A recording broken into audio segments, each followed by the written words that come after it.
Hi friends, नमस्कार। जनता ने चुना नेता। नेता बोलते हैं कि हमको जनता ने वोट दे के चुना है।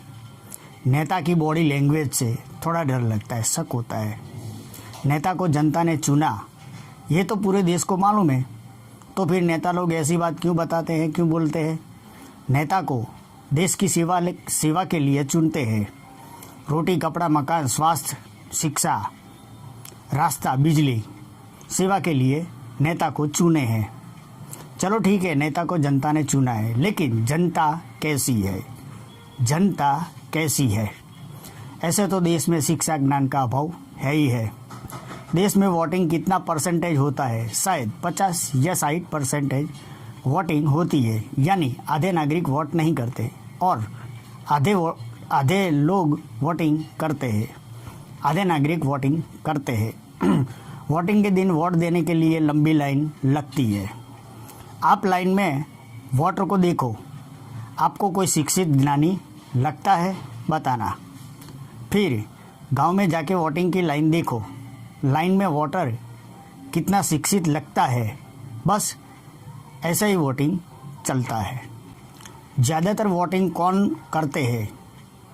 मध्यम वर्गीय परिवार, पिछड़ा वर्ग, अति पिछड़ा वर्ग और कम शिक्षा वाले वोट देते हैं, करते हैं।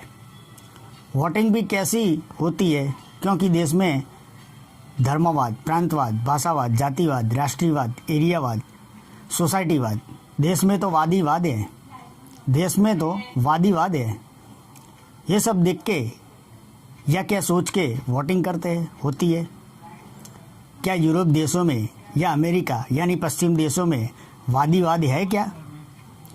क्या ऐसी सोच से वोटिंग होगी? करते हैं? ऐसी सोच से वोटिंग करते हैं। वोट लेने के लिए नेता लोग नाश्ता, पैसा, काफ़ी कुछ होता है, आप जानते हो। वोटिंग हो गई, सरकार बन गई। अब आप गांव में जाके वोटर को पूछो कि कैबिनेट में कितने मंत्री होते हैं, और पूछना स्वास्थ्य मंत्री कौन है, कानून मंत्री कौन है, रेल मंत्री कौन है, शिक्षा मंत्री कौन है, फाइनेंस मंत्री कौन है। एक साल में बजट बनता है, पूछो बजट पढ़ा है? वोटर ने बजट पढ़ा है? वोटर के ज़्यादा से ही आपको मालूम हो जाएगा कि देश में शिक्षा ज्ञान का अभाव है ही है। इसीलिए मैं बताता हूँ। और एक बात है, शहर में या गांव में वोटर को पूछो कि टैक्स के माध्यम से सरकारी तिजोरी में डायरेक्ट टैक्स या इनडायरेक्ट टैक्स एक महीने में कितना रुपया आता है। वोटर को ज़रा पूछो। नेता लोग आपका वोट लेके फिर कितनी संपत्ति इकट्ठा करते हैं, कितनी सुविधा मिलती है, बढ़िया पेंशन मिलता है। नेता का लड़का विदेशों में पढ़ाई करते हैं, विदेशों में जाके शारीरिक ट्रीटमेंट करते हैं। क्यों ऐसा? आपने वोट दिया है। आप गांव जाके देख लो, गांव के सब वोटर परेशान है। ना स्कूल का ठिकाना, ना टीचर का ठिकाना, ना रास्ते का ठिकाना, टाइम से बस नहीं मिलती, बिजली आती जाती रहती है, काफ़ी परेशानियाँ है। एक वोटर नेता को फरियाद कर सकता है, एक वोटर नेता को फरियाद कर सकता है, नेता के पास जा सकता है, मिल सकता है।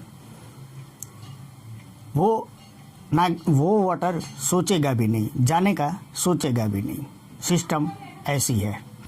देश का विकास कब होगा? जब हर एक क्षेत्र की शिक्षा फ्री होनी चाहिए। फ्री होगी तब विकास होगा। सुविधा विकास नहीं है, इंसान का विकास होना चाहिए।